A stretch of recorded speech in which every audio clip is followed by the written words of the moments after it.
हम लोग रासायनिक अभिक्रिया में पहला अभिक्रिया पढ़ रहे हैं जिसका नाम है संयोजन अभिक्रिया।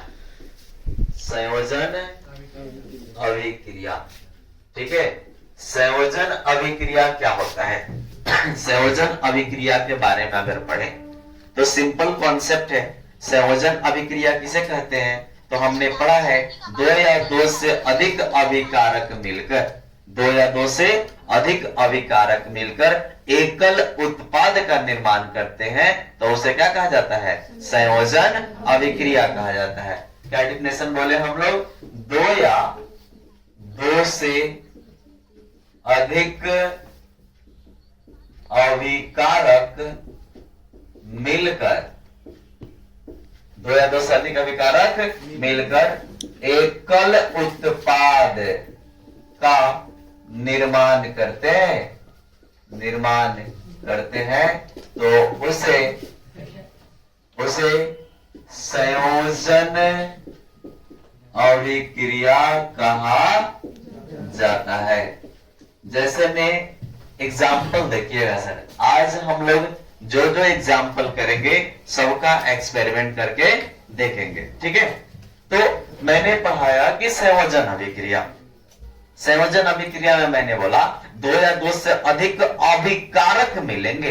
मैंने कहा है कि अभिकारक तीर के निशान के पीछे वाले को कहते हैं और तीर के निशान के आगे वाले को क्या कहते हैं? उत्पाद। यहाँ दो या दो से अधिक अभिकारक दिख रहे होंगे लेकिन रिजल्ट क्या मिल रहा है? एक मिल रहा है। यानी दो या दो से अधिक अभिकारक मिलेंगे लेकिन रिजल्ट हमेशा एकल देंगे, यानी एक देंगे, तो उसे कहते हैं संयोजन अभिक्रिया। जैसे अगर मैं और बात करूं एग्जाम्पल का, तो जो Mg होता है O2 के साथ रिएक्शन करके MgO का निर्माण करता है। और एग्जाम्पल अगर लो तो मैं कह रहा हूं कि मेरे पास मान लीजिए नमक है, NaCl है।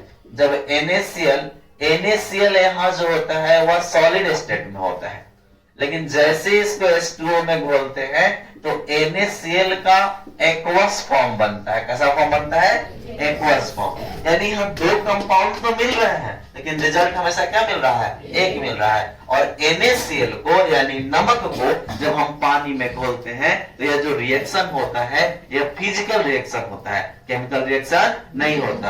अगर इसको हीट करेंगे तो हीट करके फिर से NaCl को अलग और पानी को वेपर के रूप में अलग कर सकते हैं। तो यह सारी अभिक्रियाएं एंड एग्जाम्पल जो भी है यह किसका है? संयोजन अभिक्रिया का। और इसी अभिक्रिया का भी हम लोग एक्सपेरिमेंट करके देखने वाले हैं, ठीक है। तो स्टार्ट करेंगे एक्सपेरिमेंट पहले, उसके बाद फिर नेक्स्ट अभिक्रिया को पढ़ाऊंगा, ठीक है। कंपाउंड है जिसका नाम है क्या? NaCl। कैसा कंपाउंड है? NaCl। NaCl बोले तो सोडियम क्लोराइड, यानी इसका कॉमन नेम क्या होता है? नमक। क्या है यह? एक साधारण नमक है, इसमें आयोडीन नहीं है, इसमें आयोडीन नहीं है। लेकिन हम लोग जो नमक खाते हैं उसमें आयोडीन होता है, ठीक है। लेकिन यह जो नमक है यानी यह जो NaCl है यह सिंपल NaCl है, यानी साधारण नमक है, इसमें आयोडीन की मात्रा नहीं है। तो हम लोगों ने पढ़ा कि NaCl यानी इसमें जो फॉर्म है वो सॉलिड फॉर्म है। कैसा फॉर्म है? यानी क्रिस्टल के रूप में है ना, क्रिस्टल के रूप में। तो यह जो NaCl आपको दिख रहा है यह सॉलिड के फॉर्म में है। इसको जैसे ही हम लोग इस वाटर में मिलाएंगे, डिजोल्व करेंगे, तो यह पानी इस NaCl को घोलकर एक नया रिजल्ट देगा जो एक्वस फॉर्म होगा। किसका? NaCl का। इसका एक्वस फॉर्म होगा NaCl का। तो यह सिंपल सा रिएक्शन ही तो सबको जानते होंगे कि जब हम लोग NaCl को पानी में मिलाते हैं, यानी नमक को जब हम लोग पानी में मिलाते हैं तो पानी क्या करता है? नमक को अपने अंदर घोल लेता है और घोलने के बाद जो रिजल्ट देता है यह कैसा रिजल्ट देता है? यह जो रिजल्ट देता है यह एक्वस फॉर्म होता है NaCl का। यानी हम लोग पानी भी मिलाए और NaCl भी मिलाए, यानी दो कंपाउंड को मिलाए ना। दो कंपाउंड मिलने के बाद हमको केवल एक रिजल्ट मिला जो NaCl का ही रिजल्ट है, यानी किसका फॉर्म है? एक्वस फॉर्म, यानी जलीय विलयन है। किसका? सोडियम क्लोराइड का। तो इस तरह के अभिक्रिया को कहा जाता है संयोजन अभिक्रिया। यानी पानी भी मिला दिए और NaCl भी मिला दिए, जब दोनों को मिलने से एक रिजल्ट मिला जो एक्वस फॉर्म ऑफ NaCl मिला। तो एक रिजल्ट मिलेगा दो या दो से अधिक कंपाउंड को मिलाने के बाद, तो उस तरह की अभिक्रिया को क्या कहा जाएगा? संयोजन अभिक्रिया कहा जाएगा। तो किसी को डाउट है इसमें? चलिए, एक अभिक्रिया संपन्न हुआ, अब दूसरा पढ़ाते हैं, ठीक है। अब